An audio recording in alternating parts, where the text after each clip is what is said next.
Conference on Citizenship in the United States.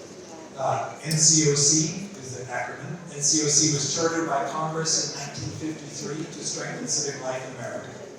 We have a lot of work to do. I have always been in this field. I have been involved in direct democracy, deliberative democracy, participatory democracy. One of the things that was most helpful to me was about 15, 20 years ago when I had a chance to go first to Brazil, and then to India, to the Philippines, and then to Mexico, and then to South Africa as part of a network of people who were focused on strengthening democracy around the world. Each of these people was working in a civil society organization in those countries. And it was my first experience with seeing the innovations in democracy in all of these other countries. I didn't know anything about it. I knew about the United States and Canada. And it was a revelation for me to see these different experiences and examples and all of the different methods and tools and innovations that people were using in these different places. So that had a huge impact in my career. And it informed the work that I do in the United States. And it's something that I enjoy being part of now, learning across borders about how we do democracy in new and better ways. Last fall, I organized a forum on Capitol Hill with members of Congress, senators from Brazil, members of Congress from Argentina, members of the Bundestag of Germany, to help them learn from one another, from the different experiences in their different countries, innovative ways for them to connect with their constituents in ways that people feel heard, are empowered, and citizen officials have the information they need to make policies that people want. So thank you for being part of this today. We're going to start at the other end with Mayor José Manuel Ribeiro from Portugal, Alhambra, Portugal. And we're going to hear from each of them. I sent some longer questions, but essentially what we're going to hear from each of them is why are they passionate about direct democracy? How are they doing it? And what are the outcomes that they've seen in their countries and their communities? So please, start us off. So, good afternoon. Thank you for the invitation. It's great to be here. I'm going to try to talk in the perspective as a mayor. I'm a local elected, so we have a different perspective. I'm a passionate. I must say first that I was challenged by ALDA, the Association of Local Democracy Agencies in Europe. It's a great organization that recently launched a hub, good practices, participative good practices to share. And that's really, people ask me about the importance of, I don't call it direct democracy, I prefer to use the word participative. Because for me, it's only democracy, it has two sides, the representative and the participatory side, that makes one big side, the strong side, democracy. Of course, I must say, I'm going to talk about the proximity democracy. A lot of times we are talking about democracy at the national level. It is not the same thing to talk about local democracy and national democracy. And what I think is that if we are talking about empowerment of people, we can only do that. I'm saying that as a mayor, only through mechanisms of participatory democracy. Because representative, well, we have a lot of examples, good laws. So the point is how to empower people. In the last, sometimes we don't discuss this, but in the 20th century and in this century, we are seeing a great thing. It's the emergence of a new way of legitimizing power. What way is that? Participation. A lot of time, my colleagues, for example, my colleagues, mayors that I know, not only in Portugal, I'm the president of the Portuguese network of participative network municipalities, but also in Europe, I was appointed last year for the Committee of the Regions. It's a kind of European assembly that represents 1 million elected people in Europe. A lot of time when we are trying to convince other mayors to open the doors for participative democracy, they are afraid. I understand that, because these mechanisms of participation, it's a new way of legitimizing the power. And that creates fear. what I think, answering the question, what I saw in my municipality, it was not only my vision, the vision of the people, of the project, the way we interpret democracy, the way we interpret our role, is if we want better decisions, if we want to go faster, do a lot of change, we need people. And the only way to do that is to create mechanisms, open the door to participation. And it's funny because you have the law, a lot of times you have those, I call them the institutionalist politicians. You have those that read the law and say, I can do it. It's true, but the law, you can do a lot of things when something is not written, especially in terms of participatory democracy. I remember the first time we started with participatory budgeting. Then we created an internal participatory mechanism. Then we launched not only other municipalities in Europe, we opened every time we had the chance for consultative projects, for example. Very recently, we designed a project with kids, putting kids, of course with the help of university, discussing urban planning. Imagine, 10-year-old kids discussing urban planning. Of course, urbanists and architects, they don't like it in the beginning, because they don't even the same language. But after some days, they find out that they don't communicate. They grow. So, you see, just to end, I think if we really want to empower people in a civic way, because it's what we're talking about, we can only do that through these mechanisms. Of course, it depends on the tradition. It is easier. I think I can say it with strong belief in that it's easy to do it in a small scale. We never discussed that, but it's very difficult to do lots of, to implement participative mechanisms with big scale. Because you have the first challenge, it's the dimension of the team, to work with people. So it's a kind of opening the Pandora box. But of course, not everybody wants to do that, because it depends on lots of things and the tradition of having it. Because let me say just this, I always stay a little scared when I listen to people say, well, democracy is voting, is free press, is separation of powers, free transition of power. No, it's not. A real democracy, it's a way of life. For example, if you don't believe in tolerance, if you don't believe, for example, in solidarity, if you don't believe in peace, it's very difficult to have a democracy. You can call it democracy, but in fact, it's not, because democracy was created, I'm not saying that it was the Greeks, they created the church, but democracy is mainly a system of peaceful decision. It's mainly a system of peaceful decision. If you advance from representative to participatory, what you are creating is more energy. You bring more civic energy, more knowledge, and you will have better decisions. You create what I think you include more the story of humankind. 1,000 years ago, 2,000, you had a small group, the legitimation through the force, then through the law, always with elites. But now, and it's good, now we want to include everybody. Everybody. That's what we are trying to do. And it's very difficult, because we are talking about power. And it's so difficult to talk about power. So thank you. Thank you. I already hear things that are familiar with the potential of law to help this work, and also in some ways hinder it. The challenge of scale we have faced many times, and also this question of values and culture. Edgar Tafoya, Mexico, please. Yes. Thank you.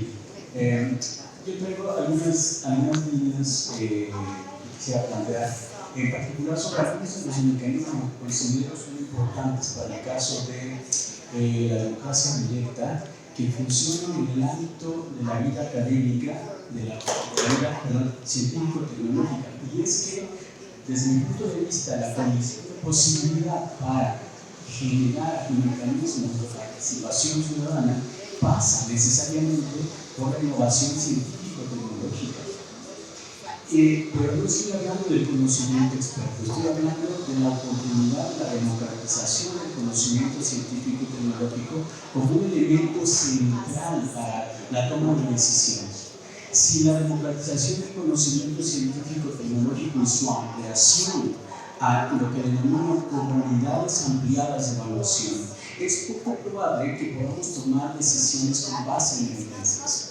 Y tomar decisiones con base en evidencias parece ser que puede ser un instrumento, un mecanismo que permite desplegar la democracia directa en contextos de alta peligrosidad, en contextos de alta incertidumbre, en contextos de alta producción de riesgos o de escenarios posibles de riesgo.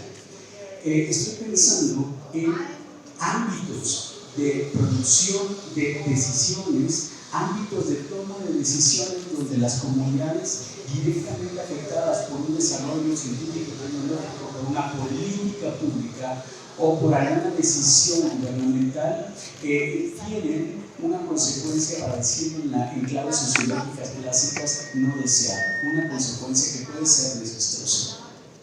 Desde mi punto de vista, la toma de decisiones con base en conocimiento, con base en información, no solo tiene que pasar por el conocimiento experto, no solo tiene que suceder en el ámbito del conocimiento científico experto, sino que este tiene que ser trasladado al ámbito de las comunidades.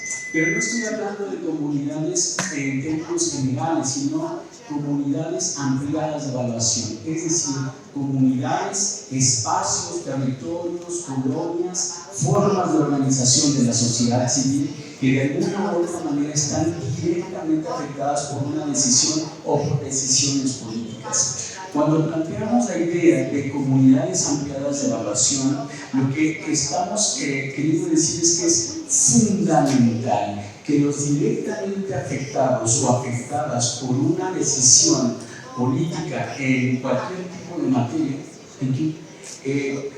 tienen que estar incorporadas no solo en la toma de decisiones, sino además en los diseños. El diseño de políticas públicas, el diseño de desarrollos específicos, incluso el diseño de desarrollos científico-tecnológicos con alto impacto en las comunidades, con alto impacto en la sociedad, tiene que atravesar por la organización de la sociedad civil para que no solo tome decisiones acertadas, tome decisiones informadas, sino que éstas extiendan los conocimientos para que sean efectivas, sobre todo cuando un desarrollo científico-tecnológico o una política pública impacta de manera directa. En el caso de América Latina esto lo vemos de manera constante.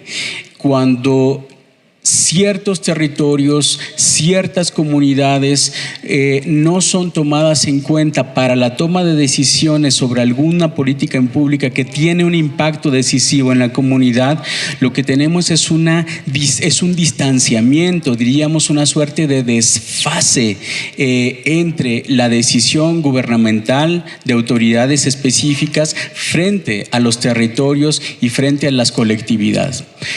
¿Cuál es la, relevancia de la noción de comunidades ampliadas de evaluación? Asumir que la sociedad civil organizada, asumir que los propios miembros de una afectación en materia de política pública pueden tomar decisiones, deben tomar decisiones, y esta es una manera, de ampliar y extender no solo la toma de decisiones, sino que incluso se puede extender el propio tipo de diseño con el que se tiene que contar en una política pública. Desde mi punto de vista, es posible asumir con la noción de comunidades ampliadas de evaluación la capacidad que tienen las y los ciudadanos de contar con mecanismos básicos, empíricos, con base en evidencias, para asumir los retos que tiene una decisión en materia de política pública, y desde mi punto de vista eso pasa necesariamente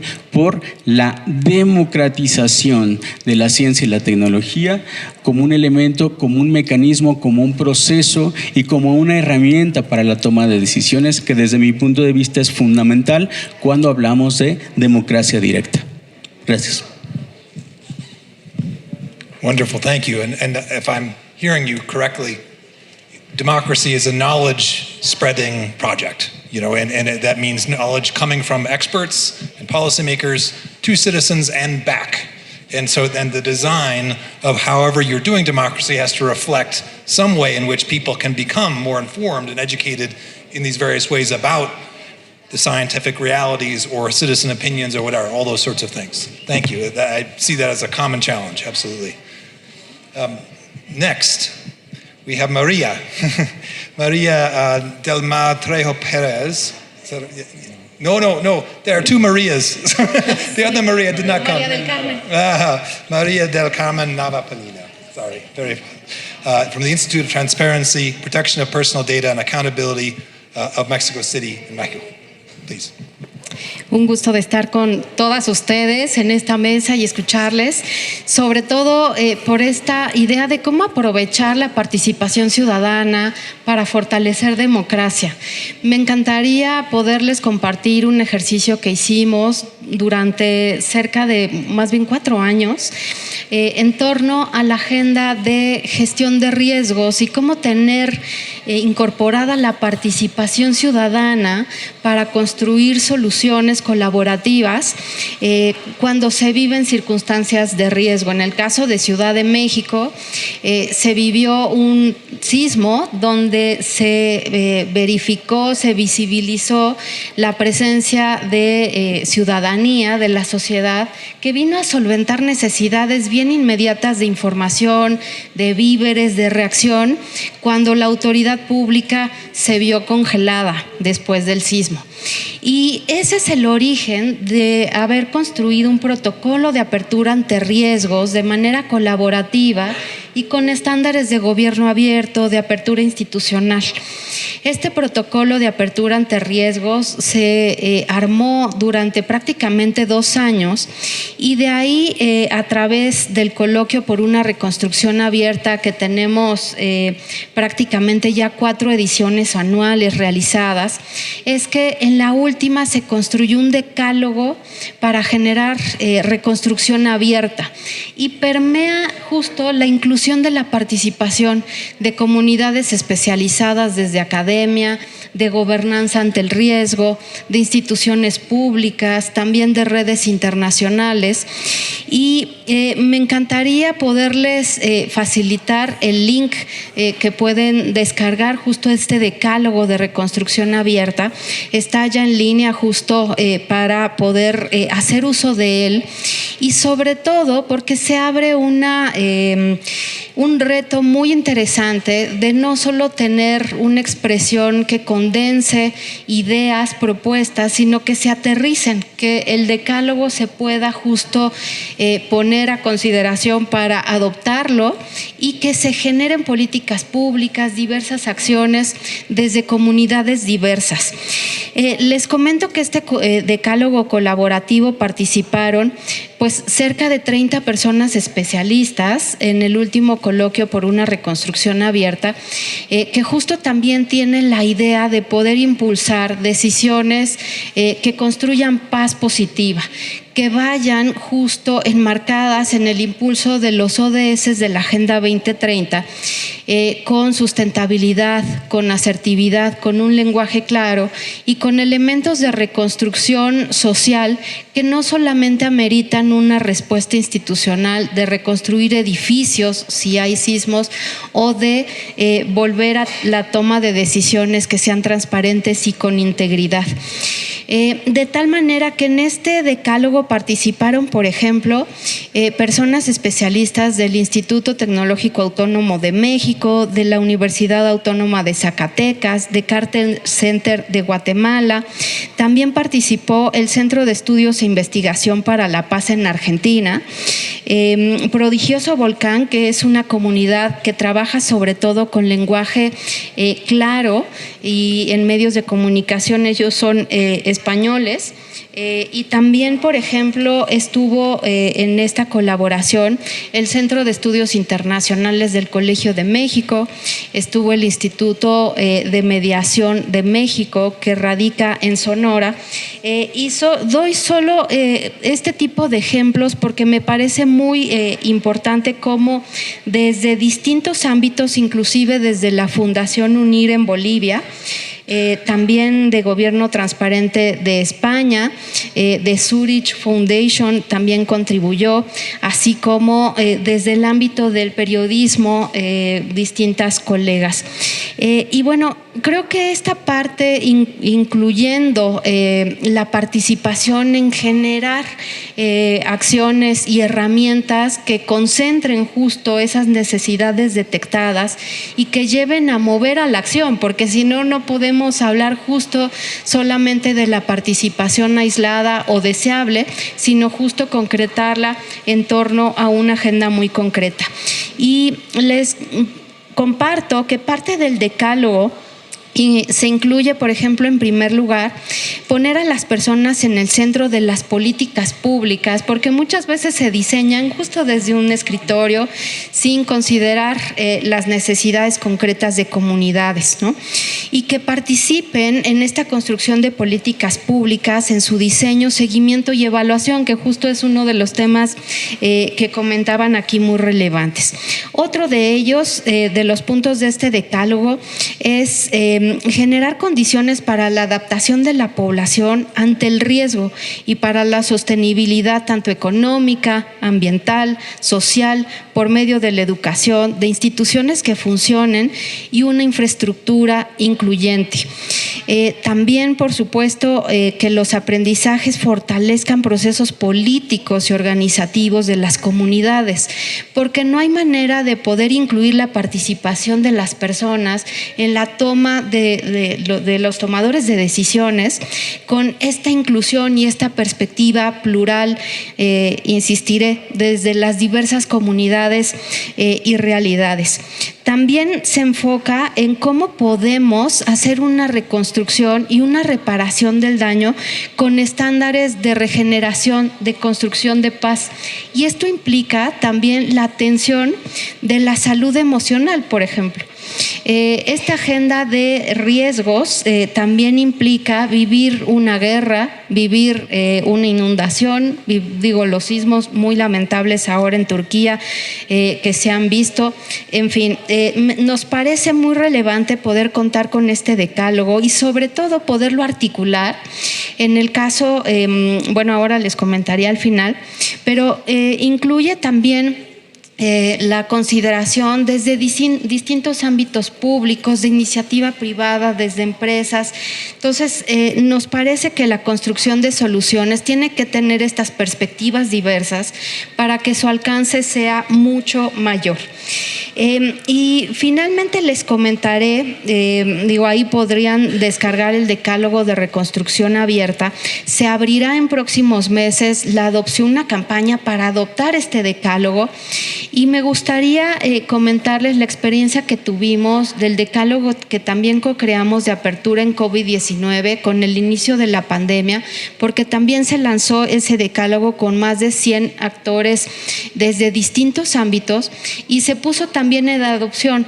Se llegó a adoptar inclusive por comunidades de iniciativa privada en Lima, Perú, para poder generar, por ejemplo, una aplicación que permitiera la reconfiguración económica de comunidades indígenas en la venta de artesanías, de tal manera que se puede aterrizar justo tanto ese decálogo de apertura en COVID como este decálogo de reconstrucción abierta en acciones muy específicas, de tal manera que se inserten siempre con un estándar de integridad, de transparencia, de participación, de inclusión, de co-creación y sobre todo siempre con la consideración de para qué queremos participar, cómo vamos a dar ese enfoque y esa precisión de una acción de política pública o bien de una acción comunitaria de acuerdo a donde estemos aplicando justo la participación para regenerarnos con estándares también de construcción de paz positiva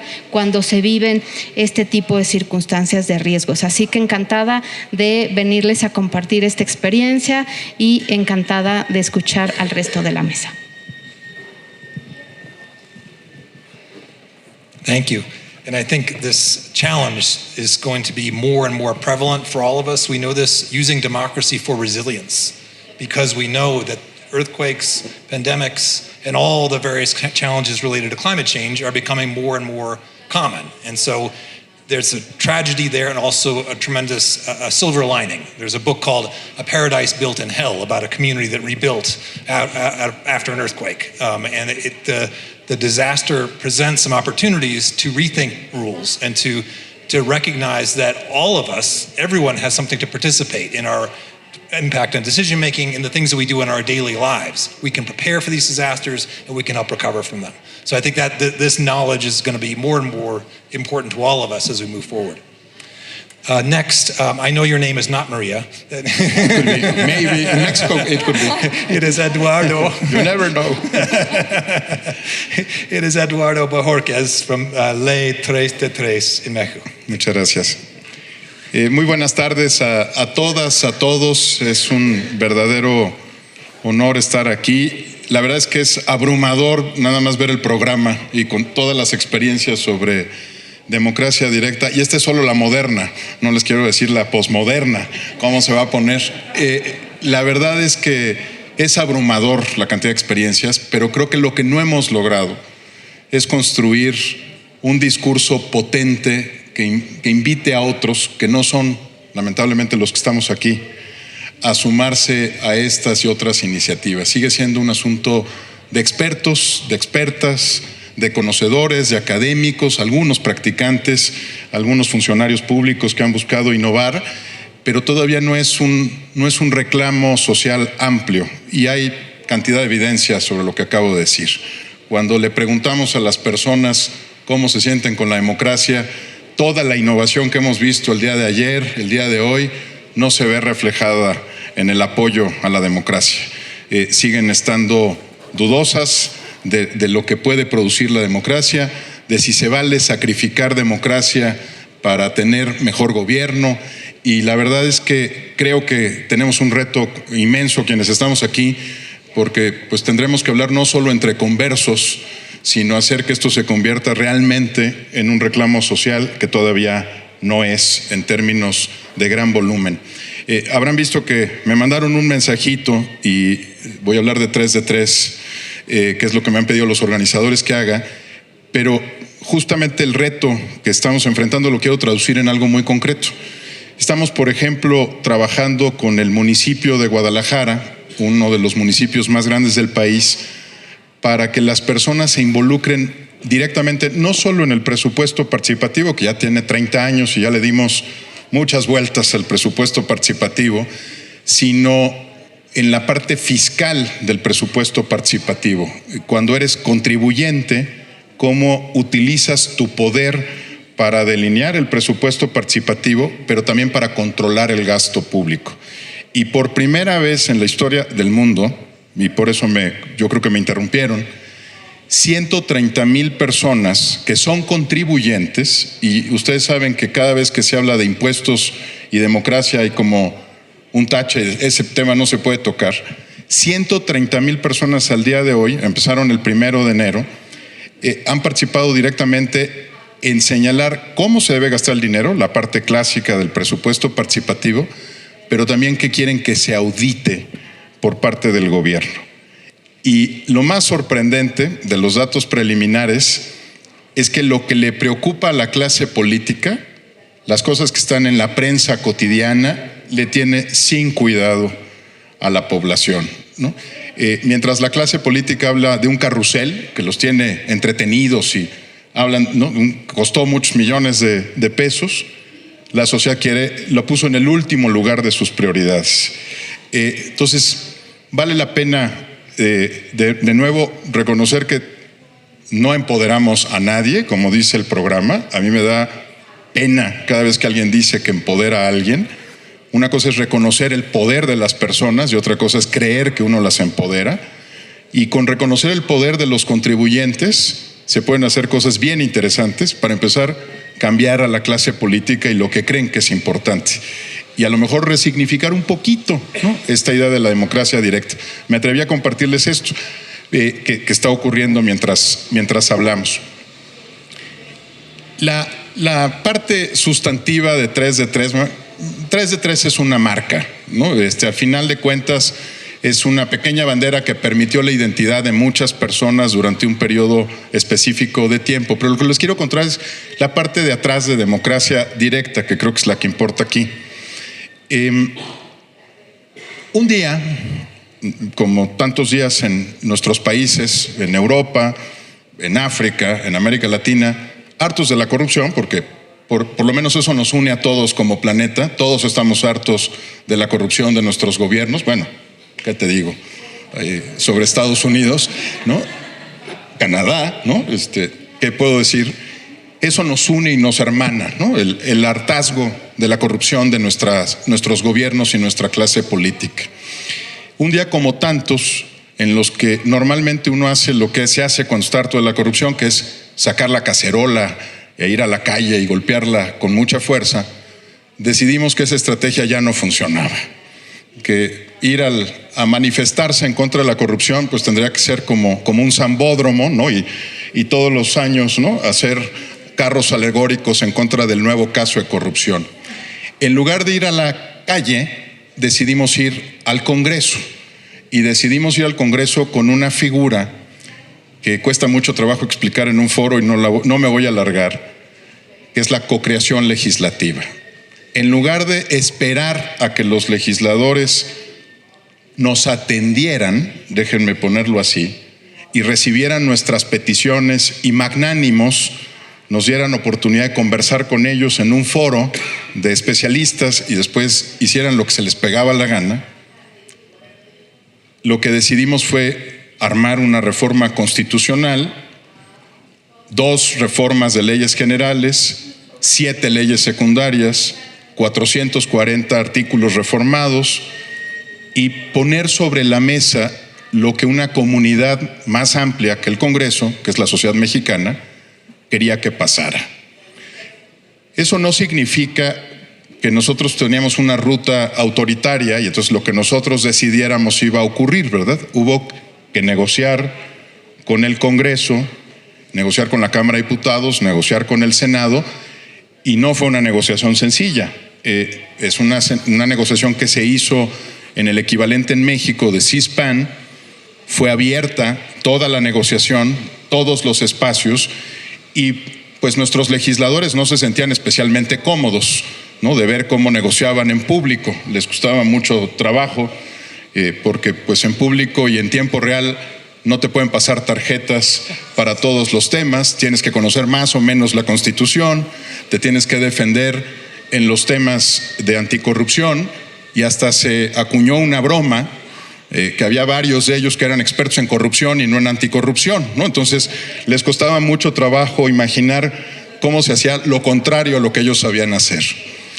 Durante 4 meses negociamos con el Senado de la República y la Cámara de Diputados el paquete de reformas anticorrupción, no sin el apoyo, aquí hay una forma y expresión de democracia directa, que es la cocreación legislativa, pero no sin el apoyo de otra forma de participación directa, que es la iniciativa popular.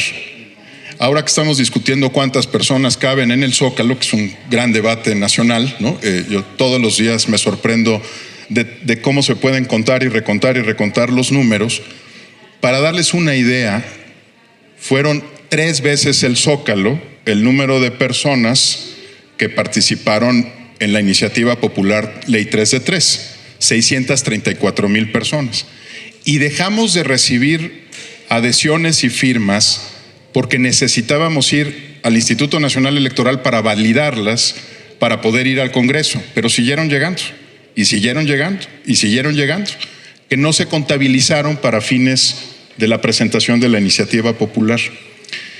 ¿Por qué es importante revisar y estudiar este caso más allá de su producto y todas sus limitaciones? Porque pues, finalmente se instruyó al gobierno a hacer algo que no quería y puso todas y cada una de las resistencias que se puedan imaginar.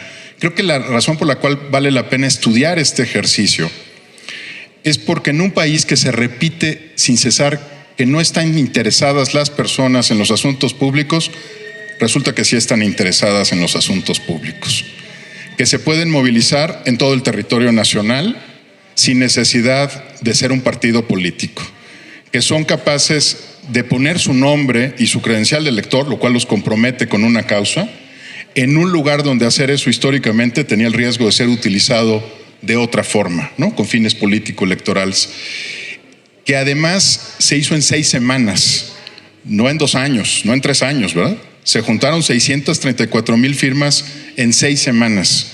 La sociedad mexicana está ávida de participar. ¿Quién falla? Los que diseñamos los mecanismos de participación, no la sociedad.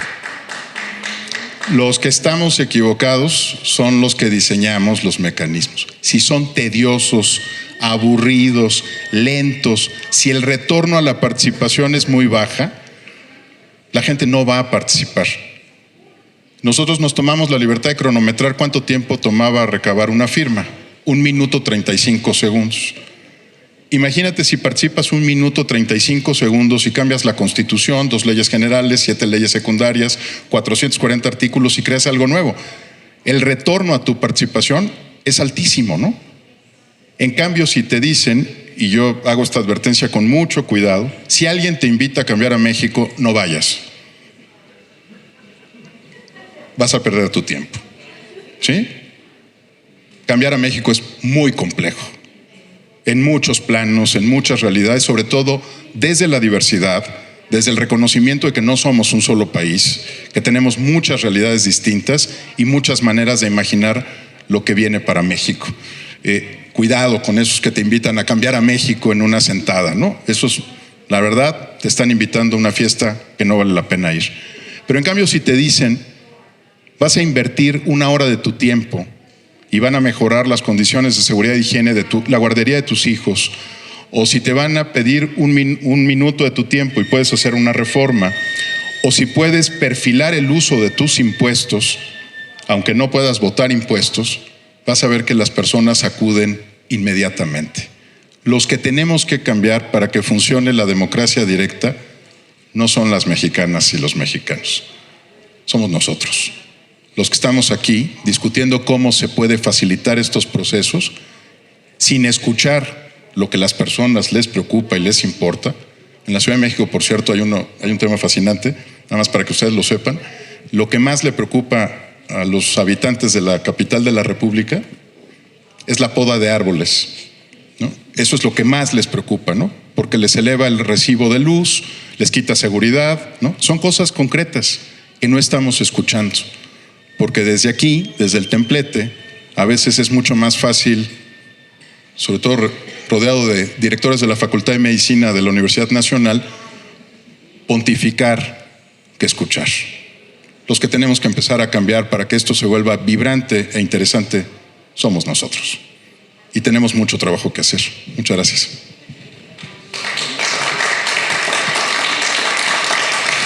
Thank you.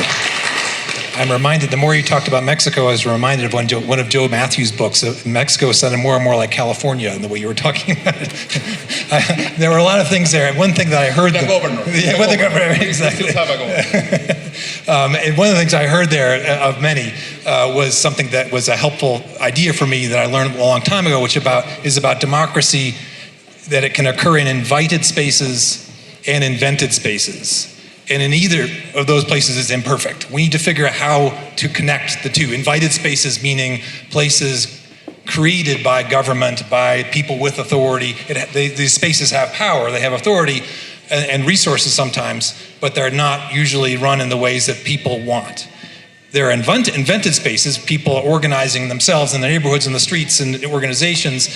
Those often have their own type of power. They have the power of public will, and they're often spaces that are friendlier for the people, for the participants, but they don't have a great way of interacting with. So part of our democracy challenge is how do you recognize both invited spaces and invented spaces are important, and they need to be connected better, and they need to interact better. So, next, finally, last but not least, we have Ernesto Ramos from the Election Institute here in Mexico City. Muchas gracias, Matt. Matt, nos pediste hablar sobre nuestra experiencia, sobre estos mecanismos de democracia directa, democracia participativa, como conocemos también en la Ciudad de México. Yo les voy a narrar mi experiencia como consejero electoral y presidente de la Comisión de Participación Ciudadana. Llegué hace 2 años al cargo. Por supuesto, me eché toda la ley de participación y para mi sorpresa sigue teniendo 20 mecanismos de democracia directa y democracia participativa. En México es un paraíso de la democracia directa y la democracia participativa, pero la realidad no refleja lo que está en la ley. Pareciera que estamos en el primer lugar mundial de participación, pero solamente en la letra, ¿no? ¿Qué fue lo que hice? Ya lo habían comentado, me alegra además coincidir con los distintos diagnósticos. Cada quien utilizamos estrategias distintas de acuerdo a nuestros alcances, pero los diagnósticos son muy similares. La respuesta de qué está pasando y qué podemos hacer como institución, en este caso Instituto Electoral de la Ciudad de México, no está en el escritorio, no necesariamente está en la ley. La ley, por supuesto, es tortuosa, es cierto, ofrece más trabas que facilidades para la participación, pero desgraciadamente no está en mi alcance cambiar eso. Tengo que adaptarme a lo que está en la ley. ¿Qué fue lo que hice? Salir a la calle. Fui a distintas comunidades. Primero, comunidades que tuvieron cierto éxito con el presupuesto participativo para saber cómo le hicieron. Porque a pesar de las trabas y las complejidades y la opacidad del gobierno, de las alcaldías sobre cómo ejercen los recursos, tuvieron proyectos exitosos. Voy a narrarles solamente un caso de ese tipo. En esta misma alcaldía, Cuauhtémoc, en una colonia, un conjunto de vecinas decidió meter un proyecto de presupuesto participativo para hacer talleres artísticos, culturales, de danza, para toda la comunidad. Y esta persona, una de las vecinas, me dice, lo hicimos, pero nos engañaron. En vez de darnos todo el presupuesto o contratar a una persona, nos dieron un proveedor que decidió la alcaldía, estuvo 2 meses y nosotros recibimos más el servicio. Pero aprendimos. Esto es muy importante. Aprendimos, nos organizamos. El siguiente año, a partir de nuestra elección, fuimos con la alcaldía y dijimos, votamos por un presupuesto participativo, una participación mucho más alta que en el resto de las colonias. Participó como el 20-25%, cuando la participación promedio es del 4-5%. Y ganaron y fueron frente a la alcaldía y le dijeron, queremos estos proveedores que estamos garantizados, sabemos que ofrecen los servicios, cuestan esto, por lo tanto nos alcanza para tantos meses de talleres y construcción de ciudadanía, etcétera, dentro de este parque además.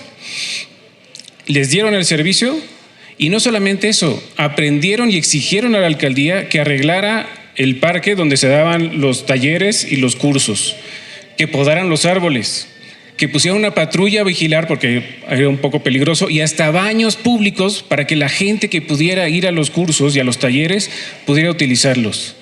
Cambiaron los focos y las luminarias, todo con el presupuesto de la alcaldía. El presupuesto participativo solo pagó los talleres, todo alrededor, todo el mejoramiento en torno a esos talleres, que debían ser actividades realizadas por la alcaldía de manera cotidiana y sin mayor exigencia, lo demandó este conjunto de vecinas y vecinos para poder hacer este cambio.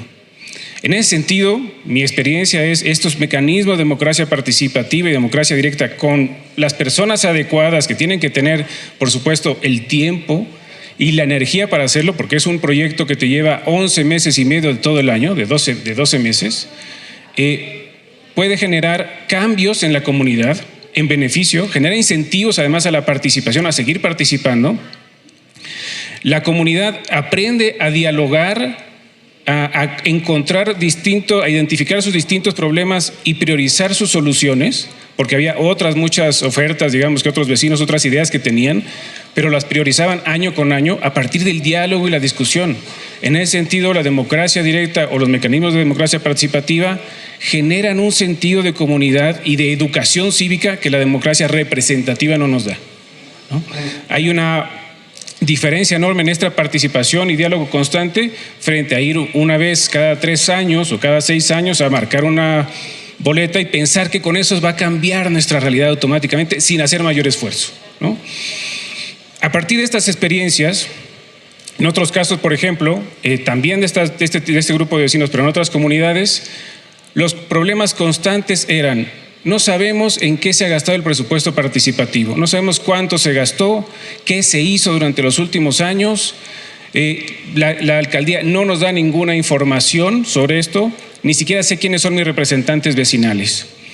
Regresé a la institución y ¿qué teníamos nosotros como una herramienta posible, además ordenada por la ley? Una plataforma digital de participación ciudadana.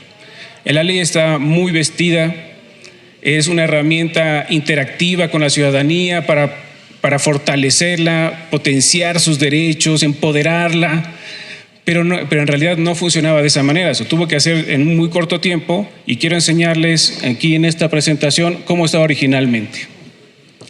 Ustedes pueden ver, vamos a hacer un scroll rápido, por favor, Estefanía. Básicamente, en lugar de una plataforma interactiva, era un repositorio de información. Y se pegaban PDFs nada más. ¿Por qué? Porque con los PDFs cumplíamos lo que dice la ley. También se tuvo que hacer en muy poco tiempo, no había posibilidades de hacer una cosa más elaborada. A partir de las experiencias en la calle de vecinas y vecinos, lo que hicimos fue una transformación de la plataforma dirigida a la ciudadanía, pensando en la ciudadana o el ciudadano promedio medianamente interesado en la democracia directa, medianamente interesado en la democracia participativa, que le gustaría iniciar algo pero no sabe cómo hacerlo. Transformamos, por favor, Estefanía, podemos ver cómo quedó. Transformamos la plataforma en algo mucho más visual, que pudieran ver en 2, 3 clics la información relevante, ¿no? Discriminar entre todos los mecanismos de participación ciudadana, 2, 3, 4 que son los importantes y después más abajo poder ver el resto. En temas de presupuesto participativo, hicimos alianzas con organizaciones civiles que ya habían hecho bases de datos de cómo se había ejercido el presupuesto participativo a través de solicitudes de información una a una, alcaldías e impugnaciones, recursos de revisión, etcétera. Juntamos esa información con algo que ya teníamos sistematizado en el instituto y pudimos ofrecerle a todos los ciudadanos simplemente con poner su colonia, que es lo que se hizo de 2014 a 2022 con el presupuesto participativo. El proyecto, cuánto costó, si se ejecutó o no se ejecutó, dónde está ubicado, para que puedan ver en su colonia si efectivamente se realizó o no. Esa tarea de transparencia, digamos, proactiva, que debería ser obligación de las alcaldías, tuvimos que asumirla nosotros porque nadie más lo iba a hacer. Las alcaldías no tienen incentivos, no reciben una sanción por ser opacos con el presupuesto participativo, ya no digamos con el resto del presupuesto, pero el presupuesto participativo, que sí depende, tiene una intervención importante de las autoridades electorales, teníamos que apoderarnos de él y exigir esta transparencia para facilitar a la ciudadanía. También, Estefanía, podemos ver, por ejemplo, las comisiones de participación comunitaria, que son comisiones vecinales, vecinas y vecinos que eligen los ciudadanos de la comunidad para que les vayan a presentar algunas problemáticas frente a la autoridad, frente a las alcaldías. Nadie tenía idea de quiénes eran, cómo se veían ni siquiera. La mayor cantidad de solicitudes de información que recibimos en el Instituto Electoral de la Ciudad de México, no les voy a mentir, el 80% es quiénes son mis copacos, mis comisiones de participación comunitaria y cuál es el presupuesto participativo en mi colonia. 80% de nuestras solicitudes de información son eso. En la plataforma lo que hicimos fue construir bases de datos, unas 10 bases de datos, integrarlas y hacerlas visualmente atractivas a la ciudadanía para que pudieran encontrarlas rápidamente, informarse, poder exigir, además, ir a tocar la puerta a esos vecinos para que hicieran su tarea, la tarea que está en la ley de participación, y por supuesto que tuvieran también más elementos para exigir a la alcaldía estos mejores servicios, distintos proyectos, que no les obligaran a votar por cambiar o arreglar baches o cambiar luminarias, que son obligaciones de la alcaldía. Y si bien es cierto, es una herramienta limitada, la hicimos con los recursos, sin recursos adicionales, solamente con el personal que tenemos en nuestra unidad de sistemas. La estrategia que nos gustaría seguir en adelante es ayudar a promoverla, que la vean, que la conozcan. Incluso las personas se pueden inscribir para actualizarse en la información de lo que pasa en su colonia y con eso poco a poco ir transformando donde existe ese potencial, por lo menos, ir transformando las comunidades y hacer que puedan exigir mejores cuentas, mejores servicios a sus autoridades y así poder fortalecer también su sentido de comunidad. Muchas gracias, Matt. Thank you. And I hear partly also in that story the strength of different types of democracy in the same place that learn from each other, where people have different sorts of experiences, participatory budgeting, direct democracy, the councils, the commissions you talked about. And that's rare, I think, in many places. It certainly is very rare in the United States. We only sometimes have one of those things. We almost never have more than one in the same place. And one of the great moments in this meeting I had mentioned in Capitol Hill was when the senator from Brazil, Humberto Costa, said to the members of Congress, the reason why we haven't had a coup since the election in Brazil, which had happened only a few weeks before, the reason why we haven't had a successful coup is that people in Brazil, more of them have more of a daily experience of democracy in some way in their lives, and they know what they're defending. And that caused the members of Congress to pay attention because it was speaking to something that they value and cared about and were afraid about. And so that is a lesson I think that is important for all of our countries. Let me do one question, then I'd love to have people in the audience ask some questions. Many of you talked about the rules, the laws, the procedures. And one of the problems in the United States and Canada and certainly other democracies is people don't think that democracy can be changed. They think we have a system that was handed to us by people in the 1770s or in ancient Athens. We don't think of it as something that can be improved or innovated. And it has changed over time. You know, we've had initiatives and referenda for about 100 years, but not really innovated that much about how we do them. We have had open meetings in cities for about 50 to 75 years. They're very, very difficult processes which make everyone angry. One of my friends, professor, says that if I had to design the worst way for citizens in government to interact in America, I couldn't do any better than the awful system that we already have. So, this is a particular challenge. It's easier to get people to talk about an issue that they care about, or how to spend the taxes, or how to rebuild after a disaster. That's an actual thing that they know about.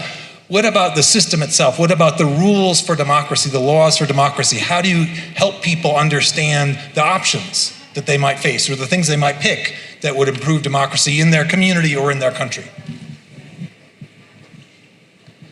Well, let me say, just to remind people, the participatory budgeting was created in Porto Alegre 30 years ago.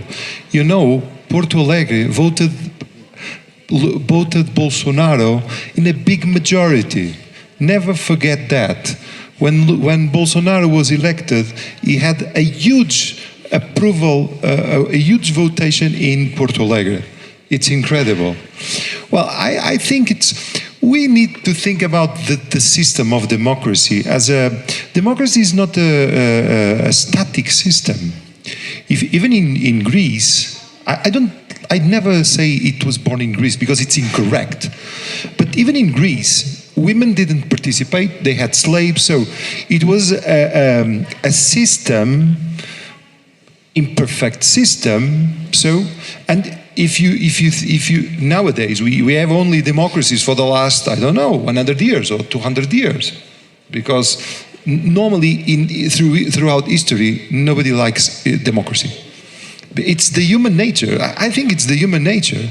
Abraham Lincoln, during his first speech, he called the good angels of human nature. It means that you have the bad angels of human nature. I really think that. And so when you ask, how can we do, for example, I was listening very carefully about participation, about these mechanisms. We have also in Europe, but sometimes, and that's why we have to think very carefully and design strong systems, strong democratic systems. A lot of times, these mechanisms that we create, that we design, doesn't mean that the decision of the majority is the best for the society. No, but we never discuss that. It means that is the reason why we need also to change or to strengthen the representative side. Because imagine this, I'm a mayor. If a lot of times what I get from a participatory mechanism, it's a decision that it's not good for the minority. But then you have an elected guy that can decide in a more rational way. Of course, it's not good because he's going to create a conflict with the people. But we cannot say it firmly that all the time the decision of majorities are correct. A lot of times the decision of majorities is very negative for minorities, for women, for disabled people. So we need, I think we have to be careful. We need strong systems with what? Strong education, strong information, better language. I agree with Arnold Schwarzenegger. We fail in the way we communicate. I was giving that example. If you put technicians, I'm not against technicians, architects, engineers, they are very good. I'm not talking against them. The problem is that a lot of times they use a language different from the people. So they cannot communicate. They don't communicate. And so if you don't communicate, you don't build nothing. That's a problem. So the answer is investing in education, in training, in tolerance, in all these principles, that it's very difficult. Because, for example, then it depends on the scale of the territory. If it's, for example, a country, Portugal is a very small country. We don't have tensions. But in a lot of countries, you have religious tensions, ethnographic tensions, history tensions, problems of old wars that was not correctly resolved, and one here, and you have a guy that, imagine here in Mexico, you have lots of instruments, but you cannot guarantee me that in 40 years you don't have a kind of Donald Trump here. You cannot say that. Because we can't control the way people, let's use this word, the chemistry of society. Because we change every day. What we discuss today, it's not the same themes we were discussing 20 years ago or 30 years ago. Because 30 years ago, we didn't have the same tools, the same technology, the same way to putting more people participating, to give more visibility. And as you know, one of the typical ways of solving problems is to take visibility of a problem. It is a classical way of, solve a problem. Just hidden it, and that's not a problem. We cannot do it anymore because of the tools. So I'm very concerned with this. It's the way we put democracy in a very strong way. That is my point, because it's very difficult. It is very difficult because of several problems. For example, nowadays, I'm not an atheist. I'm a Catholic, not a, well, I don't go often to church, but I am a Catholic. But I don't like the growing influence of religion in politics. And it's happening in a very, very fast pace. Not only here in Europe, because normally it is not good. It is not good. Because you have moderate sides, but then you have the radical sides. And the problem is when the radical sides have more money, have more capacity, have more, means to influence, that creates problems. That is something that, and that's why, just to finish, democracy, it's incredible. It's an incredible system because it is at the same time very strong. If you analyze it, it's a very strong system because it's the system of people. But at the same time, a very strong system is very weak. Very, very weak. It's incredible. It's an incredible system. So we have to work every day. It's like a garden. The Hebrews, they say that. It's like a garden. You have to, it's a never-ending system. It's very difficult, but it's a great job to do things in democracy. It's a great job. Thank you. Anyone else want to jump in? Déjenme compartir rápidamente una experiencia. Antes de la pandemia dirigí un proyecto sobre ciencia, tecnología y sociedad para el análisis del riesgo desde la UNAM. 40 investigadores, cerca de 16 estudiantes de licenciatura y de posgrado. Teníamos una red muy grande. Empezamos el proyecto de investigación con un montón de metas, muchísimos productos muy claros, pero después vino la pandemia y nos enfrentamos a un riesgo fundamental. Era el problema de cómo comunicamos el riesgo. ¿Cómo se comunica el riesgo? ¿Cómo se hace reflexivamente consciente que hay una mediatización del riesgo? ¿Cómo es que se hace una suerte de engarce entre las decisiones políticas del gobierno en cualquier tipo de país que se tuvieron que tomar y la manera en cómo los ciudadanos tenían que llevar a cabo una serie de decisiones para A, quedarse en su casa, B, ponerse el cubrebocas o no, evitar aglomeraciones, etcétera? Si el reto fundamental era ¿cómo haces desde la academia, desde la ciencia, desde el conocimiento que generamos en las universidades, cómo haces viable la comunicación del riesgo? En el caso mexicano tenemos un experto en epidemiología que tomaba decisiones, pero eso no necesariamente se traducía necesariamente en acciones en la vida cotidiana de las comunidades y mucho menos las comunidades indígenas más alejadas. Entonces lo que hicimos fue darnos a la tarea desde ese proyecto de investigación e intervención de hacer talleres para profesionistas, periodistas en comunicación de la ciencia. Y lo que hicimos fue cambiar la lógica, no comunicar el conocimiento desde la lógica del experto, sino comunicar públicamente el conocimiento a través de la ciudadanización de la información. Y entonces empezamos a capacitar a periodistas divulgadores de la ciencia para que estos a su vez fueran un gran, ejército en el mejor sentido de la palabra y llevaran información clara, traducida al contexto de las comunidades rurales y las comunidades indígenas a través de los periodistas. El ejercicio fue desde la academia, conocimiento científico, tecnológico, desde la ciencia, con las y los periodistas, ciudadanizando la información. Porque el problema que teníamos había un desfase entre el conocimiento experto que toma decisiones y las acciones que en la vida colectiva, comunitaria se llevan a cabo, y más ante una emergencia como la pandemia. Entonces ahí tiene que pasar por el filtro. El problema, para resolver los problemas, tiene que pasar por el filtro de decisiones a nivel de la democracia representativa. No hay tiempo. Tienes que resolver problemas in situ, en este momento de alta urgencia. Pero tampoco puedes decidir sobre la base de sociedad civil organizada, porque también requiere tiempo. Hay decisiones que se tienen que tomar, sobre todo cuando estás ante escenarios de incertidumbre y ante producción de riesgo muy alto. Aquí, desde mi punto de vista, la innovación social es fundamental.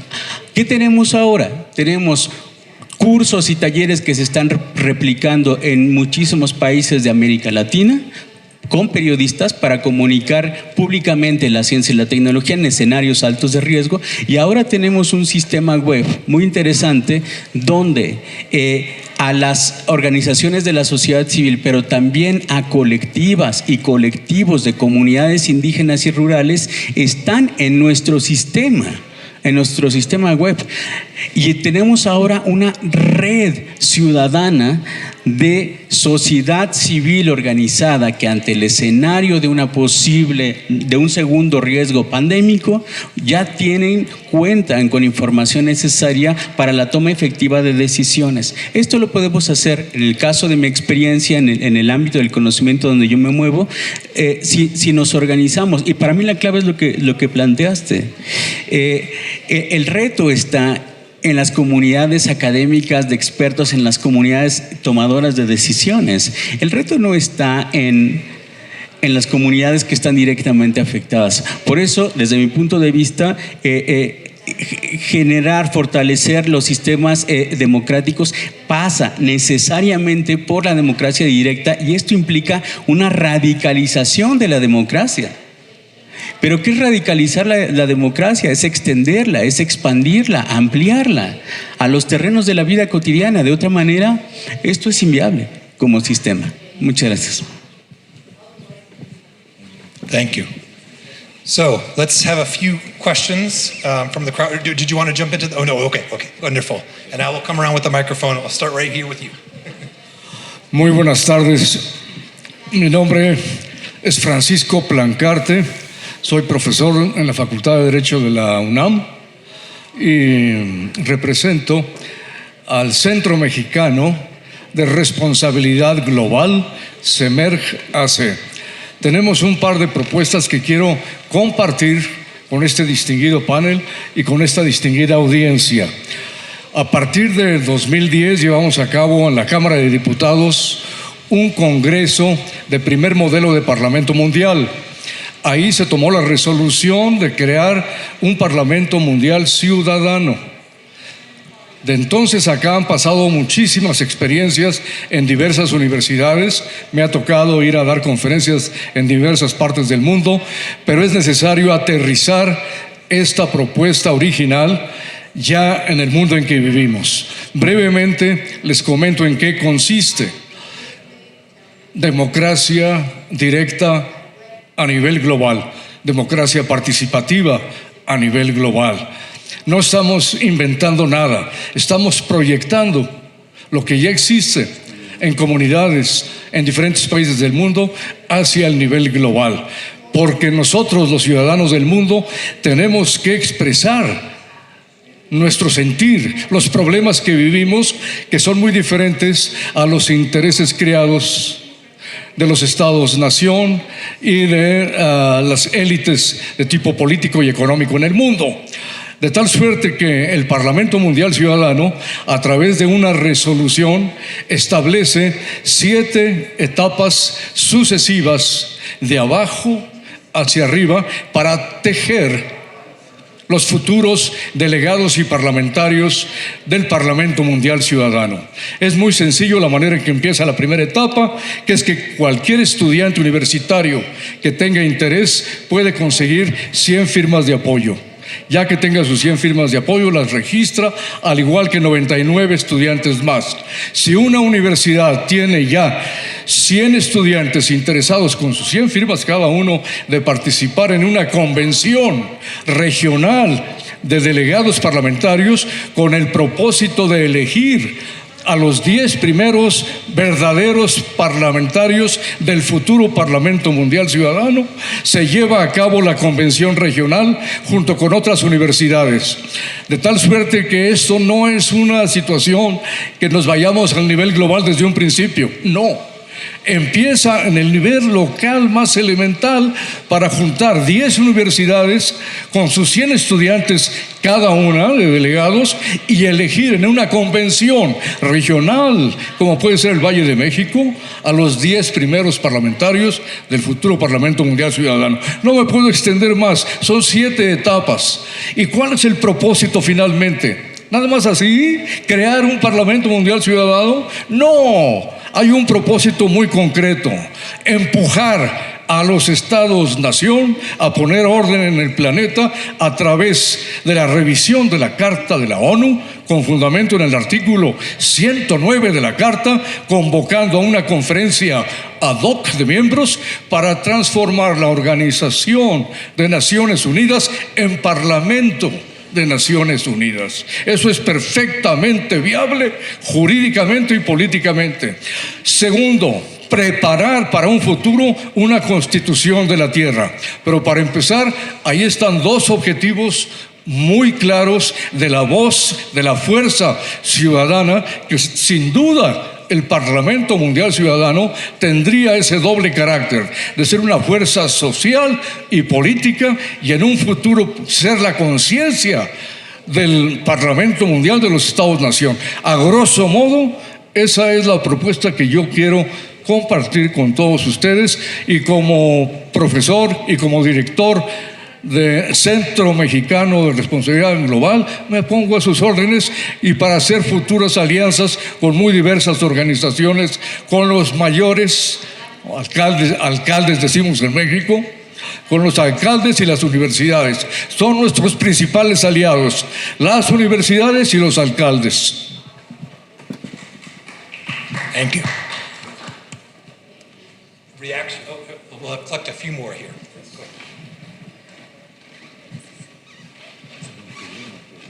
Buenas tardes.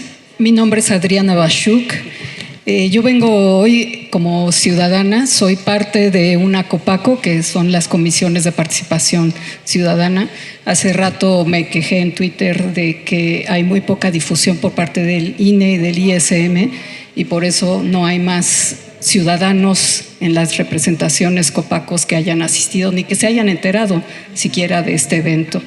Y por supuesto, yo desde noviembre que me enteré, además envié una propuesta de ponencia, nunca me respondieron. Entonces, a la cuestión que se plantea desde ayer de por qué esto permanece en un nivel académico, pues por decisión de la propia organización, ¿no? Porque los ciudadanos estamos solamente considerados, si acaso, como público.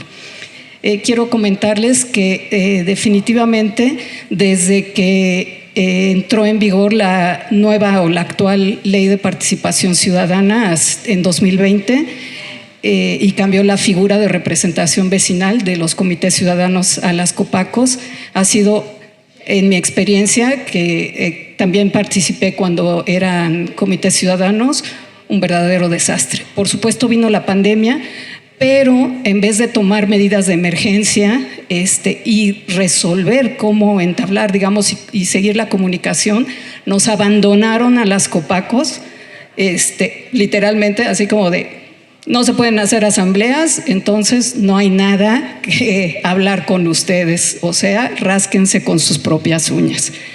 En realidad eso siguió después de la pandemia, porque por lo menos, digamos, con los integrantes de COPACOS con los que yo tengo relación, que definitivamente estamos por esta erradicación, digamos, de las corrupciones que eran, digamos, lo que había antes y que ha proseguido desgraciadamente, que es que las representaciones vecinales, que son las ciudadanas, estén cooptadas o por partidos o por alcaldías o por grupos de poder, etcétera, pues por supuesto eso ha seguido. Y los que luchamos en contra de esto, muchas veces nos topamos con que no nada más el Instituto Electoral, a través de los titulares de los distritos, sino las diferentes instancias con las que tenemos que tratar cada asunto en nuestras colonias, pueblos o barrios, eso, no tienen ni idea quiénes son los COPACOS, no contactan a los COPACOS,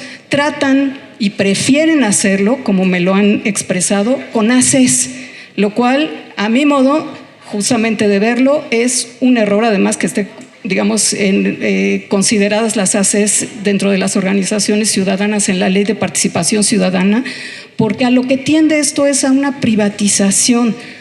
Son entes privados que no están, digamos, que no se atienen ni se rigen por la Ley de Participación Ciudadana, y lo cual, lo que ha hecho después de décadas de esto es que los ciudadanos piensan que solamente van a ser escuchados si hacen una AC.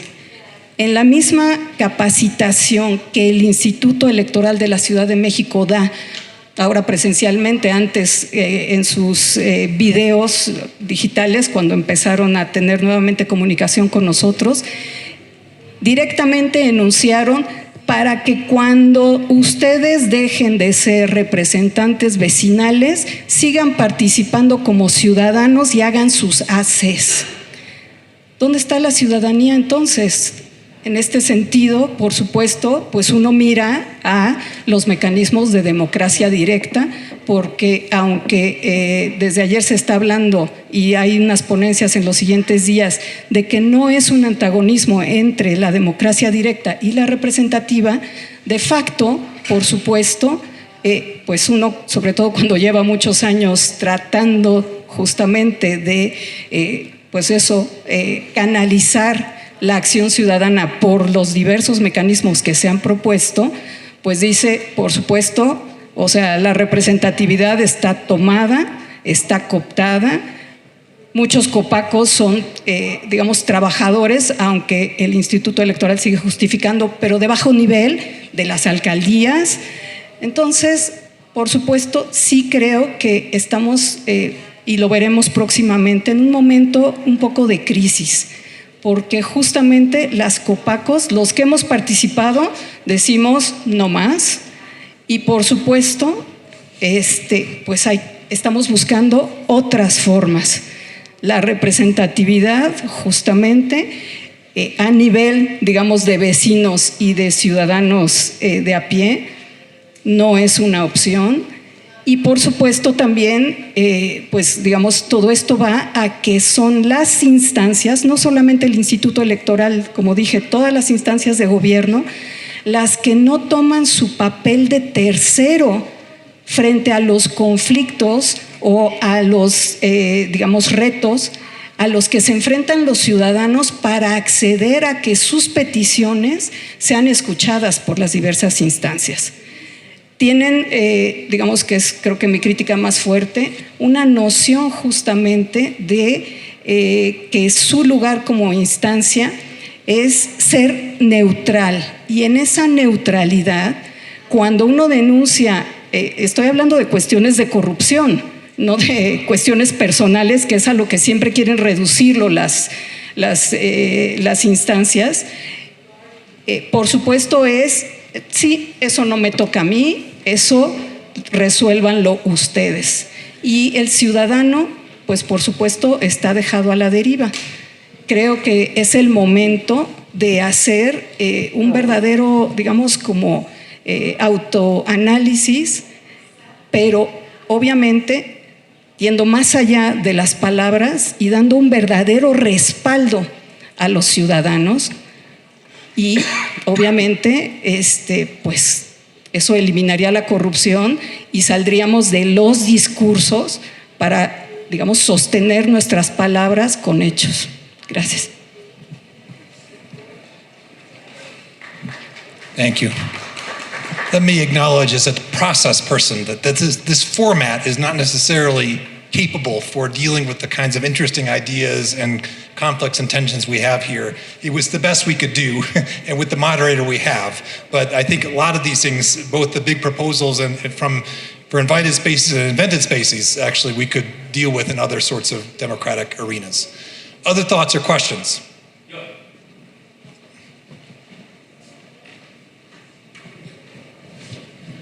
Muchas gracias, buenas tardes. Yo quiero conocer la opinión de quienes hoy están integrando este panel respecto de la posibilidad de empoderar a la ciudadanía a través de la democracia directa, no solamente el desafío, sino el riesgo para llevar a cabo esta actividad que se da en México.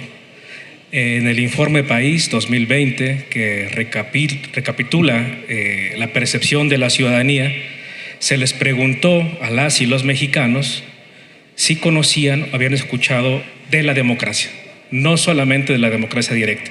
73% contestó que había escuchado, pero 27% de las personas encuestadas, que fueron a partir de 15 años en adelante, contestaron que no conocen ni han escuchado hablar de la democracia. Ese yo creo que es también uno de los desafíos y lo aterrizo, bueno, escuché la propuesta del Edgar Tafolla, donde habla de radicalizar la democracia, ¿no? Cómo hacerla llegar a las comunidades y cómo salir de estas comunidades de expertas y de expertos. ¿Qué otras rutas ustedes visualizan o han podido transitar para, uno, llevar la democracia directa a la mayor cantidad de ciudadanas y ciudadanos, pero también cómo poder hacerla llegar a ese 25% que está, al menos, de acuerdo con esta encuesta, ausente en el sistema político mexicano? El caso de México. Gracias.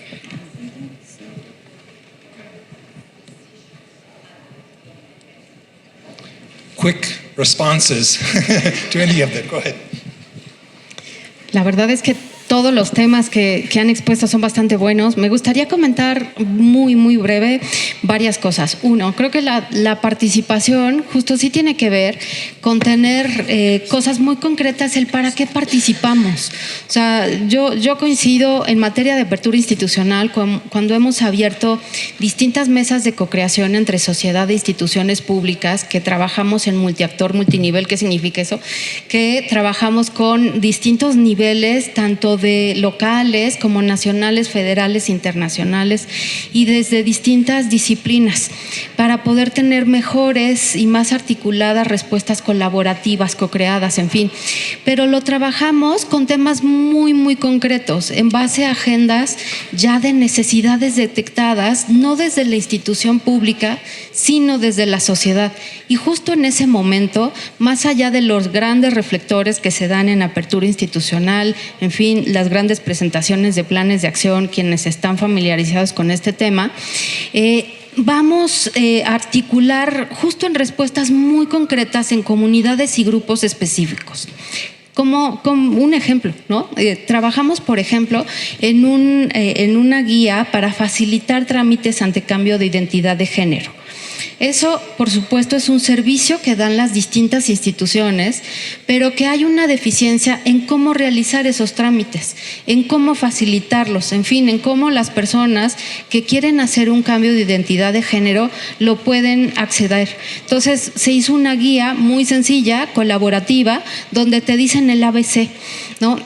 Y digamos, esta parte de participar, no solo con instituciones, hay una diversidad enorme. Escuchaba justo en materia de corrupción y lo vinculo con lo que exponía Eduardo sobre las 3 de 3, porque justo con qué se come ese tinglado de sistemas anticorrupción en el caso mexicano. Bueno, pues una de las funciones que tienen los comités de participación ciudadana o social es justo recibir las denuncias de presuntos actos de corrupción. Es decir, o sea, es esa institución que hay que tocar la puerta, pero que pocas conocemos, que para eso están. Entonces, claro, creo que hay una gran déficit de socializar para qué están las instituciones, cuáles son las funciones, y hay diversidad para poder participar. Y para mí, claro, una de las claves es la apertura institucional, gobierno abierto, justicia abierta, parlamento abierto, Estado abierto como genérico, porque eso nos permite articular justo a las instituciones públicas con la sociedad. Y no digo ciudadanía, porque los derechos humanos es de cualquier persona a cualquier edad. Entonces, termino diciendo que se puede articular una mejor comunicación a partir del derecho a entender. Las personas deben de contar con la información suficiente para tomar decisiones, para facilitar la vida, y esa parte de derecho a entender, de cómo transmitimos el lenguaje sencillo, muy concreto, muy accesible y con casos muy prácticos de la vida cotidiana, solamente así vamos a poder permear y llamar a la participación. Más aún, en este contexto de pandemia, se retrocedieron 30 años en la democracia y bueno, en México 1 de cada 2 personas están en circunstancia de pobreza, de tal manera que entre más asertivos, más concretos podamos generar participación, va a ser la calidad de nuestro éxito. Gracias. Joe just told me we had to end a minute early, and by my watch, we're at least 5 minutes late. So please join me in thanking our panelists for their contribution.